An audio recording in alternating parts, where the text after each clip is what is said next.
اللہ الرحمن الرحیم، خوش آمدید چٹھا ایگرو فارم میں۔ آج میں آپ کو جانوروں کے مسائل کے بارے میں بتاؤں گا۔ سردیوں میں اکثر جانور کافی جو گرمیوں میں کمزور ہو جاتے ہیں، سردیوں میں وہ بالکل ہی بیٹھ جاتے ہیں، یعنی کہ وہ اٹھ ہی نہیں سکتے۔ تو اس کا علاج میں آج آپ کو انشاءاللہ زمایا ہوا ٹوٹکا بتاؤں گا۔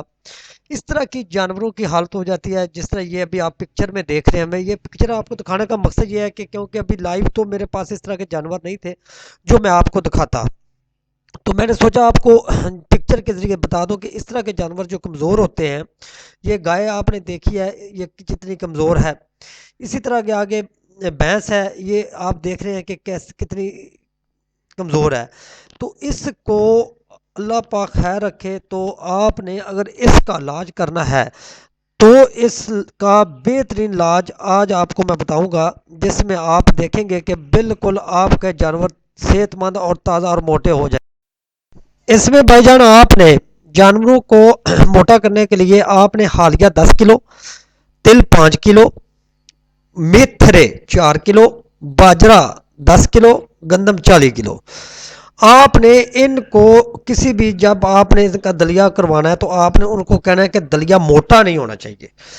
دلیا اس کو مشین والے کو کہنا کہ یار تھوڑا سا پاؤڈر ٹائپ ہونا چاہیے، تھوڑا سا، یعنی کہ نہ آٹا بنے نہ یہ موٹا ہو، درمیانہ رکھوائیں۔ آپ نے کیا کرنا ہے، یہ سارا چیزیں مکس کروا کے تیار کر کے آپ نے فی جانور کو شام کا دودھ نکالنے کے بعد یا پہلے آپ نے ان کو کھلا کے، جب آپ نے ان کو رات کو اندر سردیوں میں بند کر دینا ہے، تو آپ دیکھیں کہ ایک جانور کو آپ نے کم سے کم جو ہے وہ 1 من تو ضرور کھلائیں۔ تو انشاءاللہ آپ کے جانور سردیوں میں بیٹھیں گے نہیں، کمزور نہیں ہوں گے۔ جیسے کہ آگے یہ پکچر میں آپ دیکھ رہے ہیں، انشاءاللہ آپ کے جانور اس طرح صحت مند ہو جائیں گے۔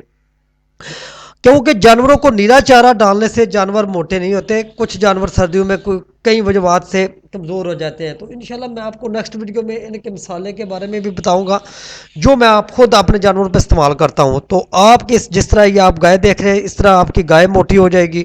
اسی طرح آگے آپ دیکھ رہے ہیں بھینسیں ہیں۔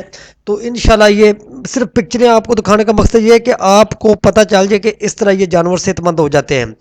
اکثر ہم کسان بھائی جو ہے وہ کہتے ہیں کہ یار یہ کمزور ہو گیا جانور، اس کو بیچ دے۔ یار یہ مجھے یہ بتائیں، یہ جو گجر وغیرہ لوگ ہیں یہ کس طریقے سے اپنے جانوروں کو موٹا رکھتے ہیں؟ وہ صرف یہ کرتے ہیں کہ وہ اپنے جانوروں کو خوراک صحیح دیتے ہیں۔ ہم صرف کہتے ہیں جی ہم نے کھال ڈالی ہے، یہ کیا وہ کیا، نہیں بھائی۔ آپ نے پھر میں آپ کو دہرا دوں، آپ نے حالیہ 10 کلو، تل 5 کلو، میتھرے 4 کلو، باجرہ 10 کلو، گندم 40 کلو، خوراک فی جانور 2 کلو آپ نے شام کو جتنے کمزور آپ کے جانور ہیں ان کو کھلانی ہے۔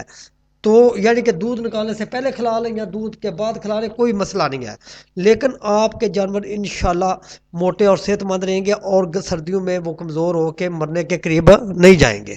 تو اسی کے ساتھ میں اجازت چاہتا ہوں، اللہ حافظ۔